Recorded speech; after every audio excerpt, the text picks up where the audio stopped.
सनातन धर्म के बैनर तले विश्व हिंदू परिषद ने एक सभा आयोजित की है। सभा जो है एक बैठक है जिसका मुद्दा है कि लगातार जिस तरीके से हिंदुओं की रैलियों या हिंदुओं के जो सभा होते हैं उस पर जो आक्रमण होता है, जैसी तस्वीरें सामने आती है उसको लेकर के बैठक की गई है, जिस पर बात करने के लिए हमारे साथ कालका जी मंदिर के महंत जी हैं। उनसे हम बात करेंगे। सुरेंद्र नाथ जी हैं। सर, मैं आपसे जानना चाहूँगी कि आज सभा जो आप लोगों ने एक आयोजित की, एक बैठक, इसका क्या उद्देश्य है? आपने उद्देश्य तो स्पष्ट कर दिया कि सनातन धर्म प्रतिनिधि सभा के माध्यम से विश्व हिंदू परिषद सहित हमारे समाज के सभी धार्मिक सामाजिक संगठनों को एक मंच पर जो है उनके प्रतिनिधियों को बुलाकर सनातन धर्म प्रतिनिधि सभा ने एक संकल्प लिया है कि संतों के माध्यम से और सभी संगठनों के माध्यम से जन जन तक पहुंचा जाए, उनको जो सचेत किया जाए, जागृत किया जाए।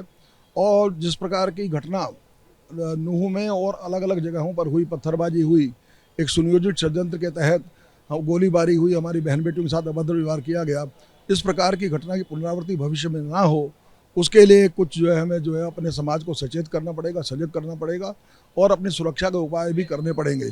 क्योंकि हम किसी का ऊपर जो घात नहीं करना चाहते, लेकिन हम इतना जरूर चाहते हैं कि हिंदू समाज अपनी सुरक्षा के उपाय स्वयं करे। ये मेरा संवैधानिक अधिकार है।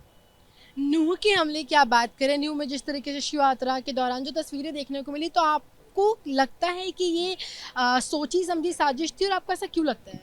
ऐसा क्यों लगता है? क्या वो अपने प्रत्यक्षम किम प्रमाणम? क्या जो घटना घटित हुई है वो अपने आप में एक प्रमाण नहीं है? क्या प्रशासन ने हमारी यात्रा को निकालने की परमिशन नहीं दी थी? जब प्रशासन ने हमारी यात्रा को निकालने की परमिशन दी थी तो ये प्रशासन का दायित्व था कि हमें जो समुचित सुरक्षा प्रदान करते और हमारी यात्रा को शांतिपूर्ण तरीके से निकले, किसी प्रकार का व्यवधान ना हो, किस तरह के जो कोई जिस तरह की घटना घटित हुई इस तरह की घटना ना हो, तो ये उपाय करने का दायित्व हमारे प्रशासन का था। लेकिन गुरुग्राम में एक पीछे मस्जिद भी है, वहाँ पर भी वहाँ के जो मौलवी थे उनको गोली मार दी गई। मुस्लिम भी ये आरोप लगा रहे हैं, जो दूसरा पक्ष है, कि हिंदुओं ने भी पथराव किया, वो लोगों ने भी उनका नुकसान पहुँचाया। मुझे लगता है ये बात बिल्कुल गलत है। हिंदू समाज एक सहिष्णु और उदार समाज है। वो जब तक उसके आत्मस्वाभिमान पर चोट नहीं पड़ती तब तक वो उठ खड़ा नहीं होता और तब तक उसका प्रतिकार नहीं करता। पंडोला में जिस तरीके से यात्रा की परमिशन नहीं मिल रही है क्योंकि सिक्योरिटी का पर्पस, इसको लेकर क्या कहेंगे? मैं यही कहूँगा, जब हिंदू समाज उठ खड़ा होगा, इसके लिए ही आज धार्मिक सामाजिक सारे संगठन एक मंच पर आए हैं और वो पूरे समाज को आहूत करेंगे, जागृत करेंगे। जब पूरा हिंदू समाज उठ खड़ा होगा तो समाज को उसको प्रशासन को ये परमिशन देनी ही होगी। क्या आप लोग आगे कुछ प्लान कर रहे हैं प्रशासन से बात करने की, सरकार को लूप में लेकर के? ऐसा कुछ प्लान है आपका? इसके बाद हमारे जो धार्मिक और सामाजिक संगठनों के प्रतिनिधि हैं वो भी सरकार से भी चर्चा करेंगे और सरकार से भी आग्रह करेंगे कि भविष्य में इस तरह की घटना ना हो और समुचित जो सुरक्षा के उपाय किए जाए, हम उनसे भी चर्चा करेंगे। तो आपने सुना कालका जी मंदिर के पीठाधीश सुरेंद्र नाथ जी को। साफ तौर पे यहाँ पर एक मीटिंग या एक कहे तो सारे जितने भी विपक्षी मात्र जितने विश्व हिंदू परिषद के लोग हैं वो यहाँ पर इकट्ठे हुए हैं और लगातार जो हमले या जिस तरीके की तस्वीरें आ रही है उस पर बातचीत कर रहे हैं और कह रहे हैं कि आगे अगर इस पर एक्शन नहीं लिया जाता तो जितने हिंदू समाज के लोग हैं वो इकट्ठा होंगे। राजधानी दिल्ली के तिलक नगर के सनातन धर्म मंदिर में आज विश्व हिंदू परिषद के जितने भी कार्यकर्ता हैं वो एकत्रित हुए हैं। मुद्दा है कि लगातार जिस तरीके के हिंदुओं के शोभा यात्रा पे पथराव हो रहे हैं, जैसी तस्वीरें देखने को मिल रही, जैसे नूह में भी देखा था, इसको लेकर के इस पर आज बैठक हुई है। बात करने के लिए हमारे साथ विश्व हिंदू परिषद की तरफ से सर, आपका इंट्रोडक्शन और क्या मुद्दा है, आप लोग यहाँ पर क्यों एकत्रित हुए? सभी सनातनी भाइयों को जय श्री राम। मैं विश्व हिंदू परिषद से सुनील शर्मा मेरा नाम है। हमारा यहाँ एकत्रित होने का सिर्फ यही एक मकसद है और चिंतन से व्यर्थ ये कि जिस तरह से नूह में जो घटना 31 दिसंबर को हुई है वह बहुत दर्दनाक और चिंतनीय है। इस विषय पर हम सभी ने चिंतन किया है और अकेली बात नूह की ही नहीं है, नूह के अलावा भी आप दिल्ली में भी देखिए पहले घटना घटी, उसके बाद बंगाल को देखिए, जिस तरीके से ये मिनी पाकिस्तान बनाते जा रहे हैं। और रही बात नूह की, तो नूह में तो इन्होंने जिस तरीके की घटनाएं सारी सीमाएं तोड़ दी थी।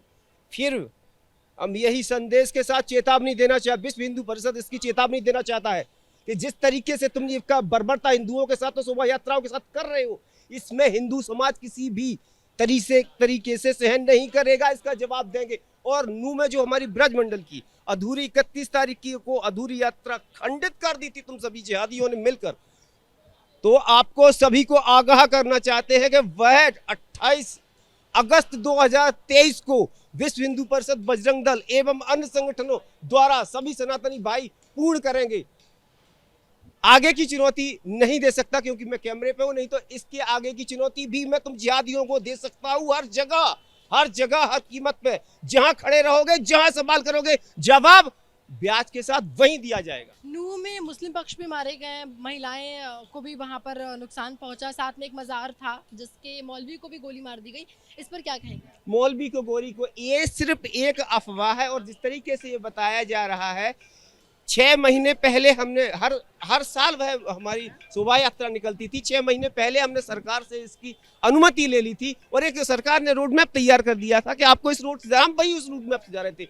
वहाँ इनकी सुयोजित तरीके से इन्होंने अपनी पूरी प्लानिंग बना रखी थी और हम लोगों पे, हम तो जय श्री राम में मग्न हैं, जय श्री राम की शोभा यात्रा में थे, इन्होंने हम वहाँ से गोलियां चलाई, जबकि हम अपने पूर्ण रूप से भगवान के भजन में मस्त थे। तो हम भगवान का भजन भी करना जानते हैं, जो झंडा उठा के हम लेके जाते हैं उसके नीचे का डंडा चलाना भी जानते हैं। तो आगाह करना चाहते हैं कि इस तरीके की जो घटनाएं हिंदुओं के साथ कर रहे हो, शोभा यात्राओं में हो रही है, वह बहुत गलत हो रही है। इसका जवाब बहुत जल्दी अति शीघ्र दिया जाएगा। क्या नाम है सर आपका? और आप? मेरा नाम संजीव कुमार है और मैं विश्व हिंदू परिषद में प्रखंड में मंत्री हूँ। तो ये बताइए कि आप लोग आज यहाँ इस तरीके से बैठक कर रहे हैं, क्या मंशा है, क्या उद्देश्य है और इसको लेकर आगे सरकार या किसी प्रशासन से बातचीत? नहीं मैम, देखिए हम यहाँ पे जो एकत्रित हुए हैं कि देश में एक शांति का माहौल बनाया जाए। ठीक है, हम सनातनी हैं, हम किसी का विरोध नहीं करते हैं, लेकिन अगर सनातन धर्म की यात्रा निकलती है, हमारे हिंदुओं की यात्रा निकलती है, तो उस यात्रा से इन लोगों को बड़ी दिक्कत होती है। ये पत्थरबाजी करते हैं, घेराव करके इन्होंने गोलीबाजी करी है, उसको हिंदू समाज बिल्कुल बर्दाश्त नहीं करेगा। हम प्रशासन से भी मांग करते हैं कि इन पे उचित कार्रवाई की जाए, इनका वोटिंग का जो राइट है वो बिल्कुल ख़त्म कर दिया जाए, जिससे आगे भविष्य में इस तरह की हिंदुओं पे वो अत्याचार ना कर सकें।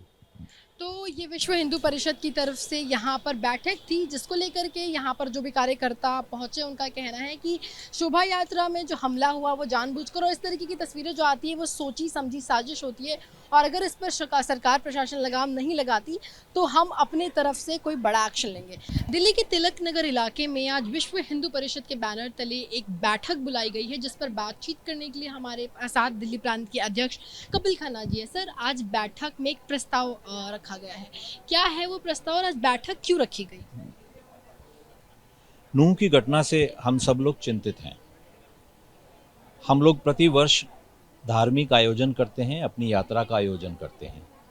सावन माह में ये यात्रा होती है, हम इकट्ठे होते हैं, हम इस यात्रा के अंदर अपने परिवार सहित जाते हैं, महिलाएं साथ में होती हैं, बच्चे साथ में होते हैं, पूजा पाठ करते हुए, मंत्रोच्चारण करते हुए जाते हैं और जाकर हम महादेव पर जलाभिषेक करते हैं। इस सावन में भी इसी आयोजन से इस यात्रा का आयोजन हुआ। हम वैसे ही भजन करते हुए यात्रा के लिए हमने बाहर निकले थे मंदिर से। महिलाएं बच्चे आगे थी, तभी छतों से पत्थर बरसने शुरू हो गए, पहाड़ों से गोलियां चलनी शुरू हो गई और उपद्रवी सैकड़ों की संख्या में हाथों में हथियार लेकर टूट पड़े। 5 की दुखद मृत्यु सेकंडों में हो गई। अनेकानेक वाहन, सैकड़ों वाहन जो उस यात्रा में थे उनको जला दिया गया। पास के शोरूम्स के अंदर जाकर सामान को लूट दिया गया। एक शोरूम से 200 से अधिक बाइक लूट दी गई। तो ये सब कारज देखते हैं तो हमें ये लगता है कि एक षड्यंत्र कारण ढंग से ये कार्य हो रहा है। सिर्फ यात्रा रोकना ही उद्देश्य नहीं था, इस सब के साथ में कहीं ना कहीं उद्देश्य हमारा नरसंहार करना था, हिंदुओं का जेनोसाइड करना था। तभी एक शांतिपूर्ण ढंग से चलने वाली यात्रा के ऊपर सैकड़ों की संख्या में उपद्रवी टूट पड़ते हैं हथियारों के साथ, पहाड़ों से गोलियां बरसने लग पड़ती हैं और पत्थर बरसने लगते हैं घरों से। सर, 28 तारीख को आप लोगों ने फिर से यात्रा का आह्वान यानी कि जो दोबारा इसको शुरू करने की बात कही है, तो क्या कुछ तैयारियां हैं और वीएसपी का कितना सपोर्ट है? समाज जब यात्रा के लिए निकलता है और अगर वो यात्रा कहीं बीच में किसी कारणवश रुक जाती है तो उसको आगे पूर्ण करना ही परिपाटी है। तो जहाँ से ये यात्रा रुकी थी उसको आगे पूर्ण किया जाएगा और इसके लिए जो जो आवश्यकता होगी उस कार्य को समाज मिलकर करेगा। इस बार भी इस यात्रा को सावन माह में पूर्ण करके जलाभिषेक का कार्य किया जाएगा। जो दूसरा पक्ष है यानी कि जो दूसरा समुदाय है वो उनका कहना है कि दोनों तरफ से हमला हुआ, क्योंकि उनके मज़ार में एक मौलवी को भी गोली लगी है और उनकी तरफ से भी उनका कहना है कि उन लोगों को भी खतरा है, उन लोगों को सामने वाले पक्ष यानी कि हिंदू पक्ष ने भी हमला किया। इस पर आप क्या कहें? नूह या मेवात में किसी भी मज़ार या किसी भी मस्जिद के ऊपर उस दिन हमला नहीं हुआ है। हम लोग तो शांतिपूर्ण ढंग से अपनी यात्रा कर रहे थे, पूरे भारत में करते हैं। कहीं पर भी ऐसा आपको नहीं मिलेगा कि हमने किसी मस्जिद या किसी मज़ार के ऊपर हमला किया हो अपनी धार्मिक आयोजन के समय, और यहाँ पर भी वही हुआ है। हमारी तरफ से कोई भी ऐसा कारण नहीं था जिसके कारण अशांति फैले। हम अपने जुलूस में हम अपनी यात्रा को पूर्ण कर रहे थे। सामने से गोलियां चली, सामने से छतों से पत्थर फेंके गए और पहाड़ों से गोलियां चली। सर, कल अमित शाह ने अपने बयान में संसद में ये कहा कि अब अगर कोई भी व्यक्ति धर्म या नाम बदलकर, माफ कीजिएगा, नाम बदलकर अगर किसी से कोई रिश्ता रखता है, वो चाहे विवाह करता है, तो ये एक अपराध की श्रेणी में आएगा और इसके प्रति कड़ी सजा होगी। तो क्या लगता है ये जो कानून लाने की बात कही गई, इसकी कितनी ज़रूरत थी और क्या लव जिहाद का एंगल को लेकर के ये बयान अमित शाह जी ने, गृह मंत्री जी ने दिया? मुझे लगता है कि किसी भी भारत के नागरिक को अपनी पहचान छुपाकर, अपना नाम बदलकर कोई भी कार्य करना पड़े, ये स्थिति ठीक नहीं है। हमें इसका अनुमोदन नहीं करना चाहिए। प्रशासन एक ऐसा कानून बना रहा है जिससे कि सच का प्रचलन बढ़ेगा, इसका हम स्वागत करते हैं। सर, एक लास्ट क्वेश्चन लूँगी कि अब 28 तारीख को लेकर के जो वापस से रैली का आह्वान करना है, और आज भाषण में कई ऐसे लोग थे जिन्होंने कहा कि हमारे पास अगर झंडा है तो डंडा भी, यानी कि शस्त्र रखने की बात कही है। तो क्या 28 तारीख को जो वापस यात्रा होनी है उसमें शस्त्रों का प्रयोग होगा और किस तरीके से आप इस बयान को देखते हैं? मुझे नहीं लगता है कि ऐसी कोई आवश्यकता है। हम हर वर्ष यात्रा करते हैं, हमें कोई अपनी सुरक्षा करने की आवश्यकता नहीं पड़ती है। दशकों तक हमारी अमरनाथ यात्रा को रोकने का प्रयास रहा। परिणाम ये हुआ कि सैकड़ों की संख्या में सुरक्षा कर्मियों को लगाना पड़ा, पर कभी भी हमारी तरफ से कोई अशांति का कार्य नहीं हुआ। हिंदू सहिष्णु है, हिंदू विश्व कल्याण का कार्य की तरफ आगे बढ़ता है और उसका ध्यान रखता है।